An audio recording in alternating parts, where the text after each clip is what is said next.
খেলাযোগ আপনাদের সাথে আছি আমি ফাহিম রহমান। ঝুম বৃষ্টিতে ভেসে গেছে Bangabandhu Dhaka premier division T20 cricket লিগের দ্বিতীয় রাউন্ডের খেলা। যানজটের কথা বিবেচনা করে সময় মতো আসর শেষ করতে ভেন্যু কমানোর সিদ্ধান্ত নিয়েছে সিসিডিএম। আপাতত মিরপুরের হোম অফ ক্রিকেটে এই খেলাগুলো হবে। প্রতিদিন 3টা করে ম্যাচ। বুধবার থেকেই নতুন সূচিতে টুর্নামেন্ট এগোবে। বিস্তারিত নাইয়ান বিন জসিমের রিপোর্টে।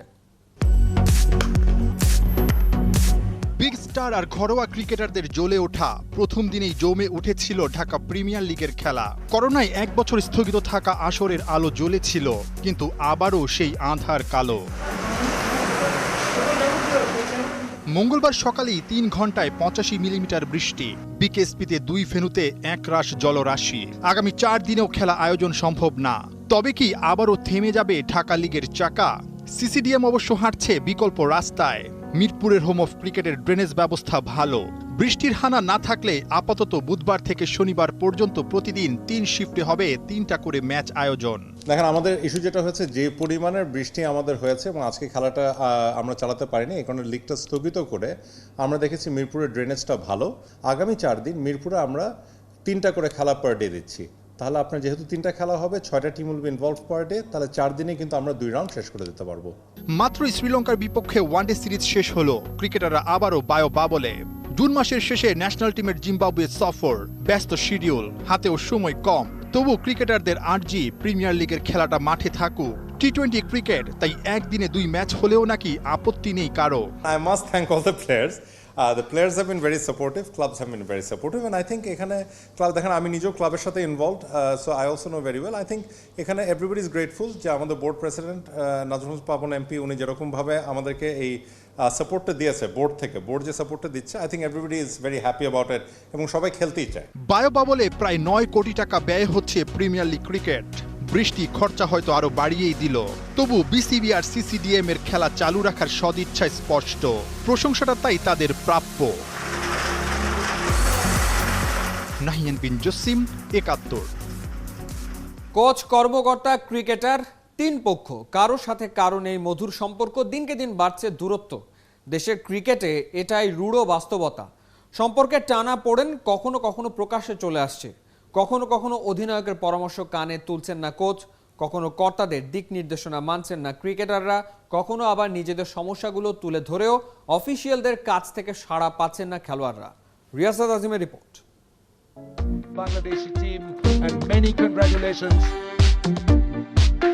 সুখের পৃথিবীতে যেন সুখী হবার অভিনয়, দুঃখ আড়ালে আসলে কেউই সুখী নয়। বাংলাদেশ দলের মুখের হাসি আর মনের কষ্ট মিলে মিশে একাকার। সব ফরম্যাটে টানা 10 ম্যাচে ব্যর্থতা, 9টায় লজ্জার পরাজয়। এরপর শ্রীলঙ্কার বিপক্ষে ইতিহাসে প্রথমবার ওডিআই সিরিজ জয়। সংখ্যা কিংবা পরিসংখ্যান দলটার ভেতরের অসন্তোষ বোঝাবে না। টিম ম্যানেজমেন্ট, ক্রিকেটার, কোচিং স্টাফের দূরত্ব চরমে। সবশেষ 2 সিরিজে যা ঘটেছে তা অনুসন্ধানের চেষ্টা খেলাযোগের। ক্যান্ডিতে প্রথম টেস্ট ড্রয়ের পর সিরিজের দ্বিতীয়টায় বাংলাদেশের হার। একাদশ গঠন আর উইকেট পড়তে টিম ম্যানেজমেন্টের ব্যর্থতা চোখে পড়ে, যেখানে একক কর্তৃত্ব খাটান হেড কোচ রাসেল ডমিঙ্গো।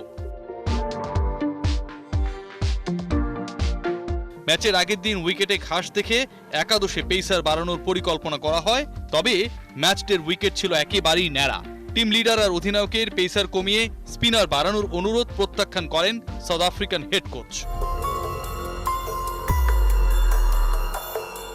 এরপর শ্রীলঙ্কার বিপক্ষে ওডিআই সিরিজে চরম উপেক্ষার বৈষম্যের শিকার 2 লোকাল স্টাফ, তালহা জোবাইর আর মিজানুর রহমান বাবুল। সবশেষ সিরিজটায় ছিল না নিয়মিত ফিল্ডিং, পেস বোলিং এর স্পিন কোচ। অন্তর্বর্তী দায়িত্বে কাজে যোগ দেন বাবুল আর তালহা।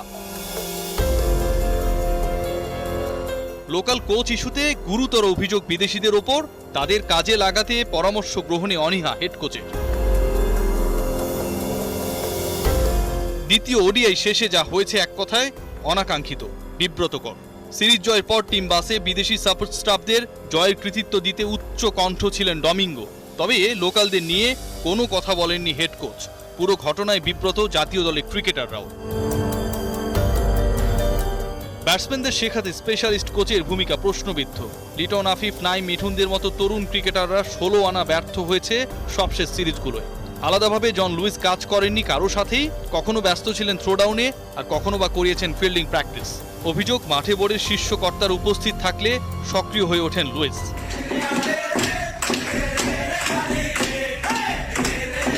এমন একটা সুখী পরিবার ছিল টিম বাংলাদেশ, তবে সুখী কণ্ঠে গানের সুর তোলার গল্পগুলো শুধুই স্মৃতি। ড্রেসিং রুমটা আগের মতো নেই, স্বস্তি উধাও। শেষ দুই সিরিজে ব্যর্থ ক্রিকেটারদের সমর্থনে কার্যকর ভূমিকা ছিল না কোচিং স্টাফদের। দলে ক্রিকেটারদের সাথে ম্যানেজমেন্টের সেতু বন্ধন রক্ষায় টিম লিডার দেয়া হলেও খালেদ মাহমুদ কিংবা জালাল ইউনুসরা ছিলেন কার্যত নিষ্ক্রিয়। রিয়াসাদ আজিম, ৭১। লঙ্কানদের বিপক্ষে ওডিআই সিরিজ জয়ে সমৃদ্ধ হয়েছে ঘরের মাঠে বাংলাদেশ দলের অর্জন। শেষ 11টা দ্বিপক্ষীয় হোম সিরিজের 10টার শিরোপায় উঠেছে টাইগারদের হাতে। তবে দেশের গণ্ডি পেরোলেই যেন পাল্টে যায় প্রেক্ষাপট। কালে ভদ্রে মেলে জয়ের দেখা। ওয়ানডেতে অ্যাওয়ে সিরিজে টানা ব্যর্থতার জালে আটকা টাইগাররা। রমান পেয়ারের রিপোর্ট। বাংলার মাটিতে সাফল্য মোড়া দিন, ওডিআইয়ে ঘরের মাঠে বাঘ, দ্বিপক্ষীয় সিরিজে প্রতিপক্ষ কোণঠাসা। বাংলায় আধিপত্যের এমনই এক গল্প লিখে চলেছে টাইগাররা, যা অবশ্যই গর্বের। 2015 বিশ্বকাপের পর থেকে 50 ওভারের ক্রিকেটে নিজেদের মাটিতে অপ্রতিরোধ্য। এই সময়ে বাংলাদেশে এসে সিরিজ হেরেছে পাকিস্তান, ভারত, সাউথ আফ্রিকা।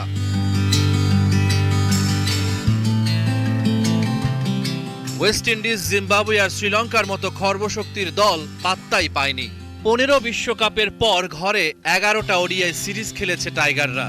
এই সময়টাতে কেবল ইংল্যান্ডই বাংলাদেশের বিপক্ষে বাংলাদেশের মাটিতে সিরিজ জিতেছে। I have much more bigger dreams, much more goals to achieve.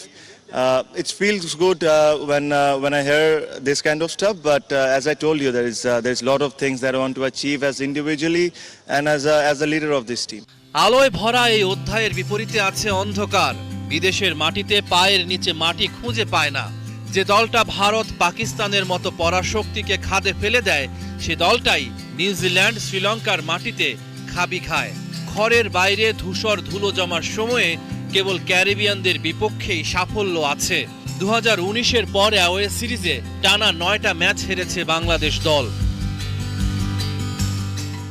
Tamim, Shakib, Mushfiq is only doing the work, ওরা কিছুই করে না, করে না। আমি এই কথাগুলো বলতে খুব বেশি পছন্দ করি না, কিন্তু যখনই দেখবেন যে একটা ম্যাচে আমি বা একটা ম্যাচে মুশফিক এর পারফরমেন্স করতেছে বড়, আরেকটা ম্যাচে লিটন বা মুসাদ্দেক বিগ পারফরমেন্স করতেছে, 50s আর nice, but match winning performance is what I mean. আপনি দেখেন Miraz has given us 2 match winning performances. এরকম যদি ব্যাটিং ডিপার্টমেন্ট থেকেও যদি আসে, then we become a better team, not only at home, অ্যাওয়েতেও। তামিমের কথাতেই পরিষ্কার, বিদেশের মাটিতে ভালো খেলার, ভালো করার যে হাহাকার, সেটা ঘোচাতে পারে সিনিয়রদের পাশাপাশি জুনিয়রদের অবদান। তবেই তো ঘরের মতো করে বাইরেও শোনা যাবে বাঘের গর্জন। রহমান পেয়ার, ৭১। বিশ্বকাপের বাছাই পর্বে কঠিন পরীক্ষার সামনে বাংলাদেশ। নামে ভারে এগিয়ে 3 প্রতিপক্ষ আফগানিস্তান, ভারত আর ওমান। কেমন করবে জেমি ডে শিষ্যরা? প্রস্তুতি বা কেমন হলো?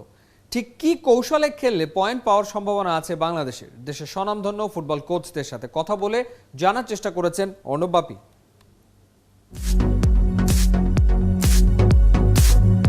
ওইখানে পারফর্ম করা এবং আলটিমেটলি যে কোনো ম্যাচ জেতার জন্য যেটা করতে হয়, যে খুব ভালো ডিফেন্ডিং প্লাস হচ্ছে গোল স্কোরিং। তো আমাদের স্কোরিংয়ের সমস্যা আমরা জানি প্রথম থেকেই আছে, সেখানে জীবন নেই। সো নতুন যারা গিয়েছে, তো ওদের উপর ভরসা করতে হবে আর কি। ভেন্যুতে গিয়ে ট্রেনিং, সেটা যেহেতু অনেক অংশেই হয়নি, আমি বলবো 50% হয়নি। তারপরও যেহেতু এখানে আমাদের টেম্পারেচার খারাপ ছিল না, এখানে মানে হট হিউমিডিটি টেম্পারেচারে ট্রেনিং করিয়েছে এবং ওখানে গিয়ে আরও 4-5টা সেশন যেহেতু পেয়েছে, আমি মনে করব যে কোচের চাহিদা অনুযায়ী বা অলমোস্ট 85% ফুলফিল করতে পেরেছে প্রিপারেশনটা। বড় দল হোক ছোট দল হোক, আপনি যখন হারছেন ম্যাচে, ওখানে ফেরার চেষ্টা করবেন কিনা, নাকি কম মার্জিনে হেরে যাবেন, ওইটা টার্গেট থাকবে। সো আমার মনে হয় এটা আসলে একদম কোচের পার্সোনাল পার্সপেক্টিভ, তার মেন্টালিটি। যে কোচই কাজ করুক না কেন, আপনি এখানে পেপ গার্দিওলা কিংবা হোজে মরিনিও, মরিসিও পসেটিনো, যাকেই আনেন না কেন, অ্যাকচুয়ালি তার গেম প্ল্যান এবং স্ট্র্যাটেজিটা এক্সিকিউট করবে মাঠে হচ্ছে প্লেয়ার্স, এবং প্লেয়ার্সদের কোয়ালিটি এবং অ্যাবিলিটির উপরে ডিপেন্ড করে সমস্ত কিছু। যে কোনো টিমকে আমরা যদি লো ব্লক তৈরি করি এত সহজ না গোল করা। সো এবং জিকো আছে খুব ভালো ফর্মে গোল পোস্টে। সো আমি মনে করি যে আমাদের উই হ্যাভ চান্স, বিশেষ করে আফগানিস্তান এবং ইন্ডিয়ার সাথে উই হ্যাভ চান্স। কোনো একটা শক্তিশালী টিমের সঙ্গে কম মার্জিনে হারি তাহলে মনে করি আমাদের সাকসেস হয়ে গিয়েছে। আসলে এখান থেকে আমাদের বেরিয়ে আসা উচিত। ওমান, ইন্ডিয়া কিংবা আফগানিস্তানের সঙ্গে ম্যাচে আমার অন্তত ব্যক্তিগতভাবে তেমন কোনো প্রত্যাশা নেই, এবং যদি মিরাকেল কোনো কিছু না ঘটে এখান থেকে আসলে আমাদের পাওয়ার তেমন কিছু নাই। দেশের হকি অঙ্গন থমকে আছে অনেকদিন ধরে। করোনা মোকাবেলা করে যখন মাঠে ফিরেছে দেশের ক্রিকেট আর ফুটবল, তখনও ঘরবন্দি হকি খেলোয়াড়রা অবশেষে নড়ে চড়ে বসেছেন কর্তারা। বুধবার হকি ফেডারেশনের কার্যনির্বাহী কমিটি সভা, রয়েছে বেশ কিছু এজেন্ডা। অগাস্টে প্রিমিয়ার লিগ শুরু করার ব্যাপারে হতে পারে চূড়ান্ত সিদ্ধান্ত। অনুবাপী রিপোর্ট। চারিদিকে নিস্তব্ধতা, হকির নীল টার্ফে সূর্যের প্রখরতা, সবকিছুতেই যেন দিন দিন বাড়ছে অপেক্ষা। কবে মাঠে গড়াবে খেলা, এ যেন আজন্ম প্রতীক্ষা। সব দায় যেন একাই হকির ভারপ্রাপ্ত সাধারণ সম্পাদক মোহাম্মদ ইউসুফের। হকির উন্নয়নে, খেলাটায় প্রাণ ফেরাতে তার যত চেষ্টা। পেছন থেকে সাহস যোগাচ্ছেন ফেডারেশন সভাপতি এয়ার চিফ মার্শাল মশিউজ্জামান সেরেনিয়াবাদ। কিছুদিন আগেই মিলেছে হকির উন্নয়নের জন্য প্রধানমন্ত্রীর দেয়া 1 কোটি টাকা উপহার। এবার অবসান হবে কি 3 বছরের অপেক্ষার? দীর্ঘদিন আমরা মাঠে প্রিমিয়ার ডিভিশন লিগটা গড়াইতে পারিনি। আমরা চাই প্রিমিয়ার ডিভিশন লিগটা মাঠে গড়াক, কারণ আমাদের খেলোয়াড়রা তাদের রুজি রোজগার কিন্তু এই লিগটার উপরে নির্ভরশীল। ক্লাবগুলো যদি সহযোগিতা করে আমরা আগস্ট সেপ্টেম্বরের মধ্যে ইনশাল্লাহ প্রিমিয়ার ডিভিশন লিগ মাঠে গড়াতে পারবো। আগামী বুধবার হকি ফেডারেশনের কার্যনির্বাহী কমিটির বৈঠকে সবার আগে গুরুত্ব পাচ্ছে প্রিমিয়ার লিগ হকি। আলোচনায় থাকবে ফ্র্যাঞ্চাইজি লিগও। ফুটবল ক্রিকেটের মতো তো ইউজ ইনভলভমেন্ট লাগবে না ফাইন্যান্সিয়াল, সেই জন্য আমি আশা করি বাংলাদেশে অনেক বড় বড় কোম্পানিগুলো আছে, আমরা আশা করি তারা অবশ্যই এগিয়ে আসবেন। হকির জাতীয় দল কিংবা বয়সভিত্তিক দল নিয়ে এখনই কোনো পরিকল্পনা নেই, তবে 5 বছর পর মাঠে ফিরছে যুব হকি। লক্ষ্য পাইপলাইন মজবুত করা। জেলা বিভাগগুলো বিশেষ করে প্রাধান্য পাবে, এর পাশাপাশি বিকেএসপি এবং শিক্ষা বোর্ড এরাও খেলতে পারবে। তো জেলা আমরা আশা করি এবার 40+ জেলা হবে, 40+ জেলাগুলো নিয়ে আমরা করব। তো আমাদের আগামী মিটিংয়ে সেই বিষয়গুলো নিয়েও সিদ্ধান্ত হবে। ক্রিকেট ফুটবলের মতো একটা সময় এই বাংলায় হকির অবস্থানটাও ছিল বেশ শক্ত। সাংগঠনিক অদক্ষতা আর নানা সীমাবদ্ধতায় থমকে যাওয়া দেশের হকিটাকে পথ ফেরানোর এখনই সময়। অর্ণব বাপি, ৭১।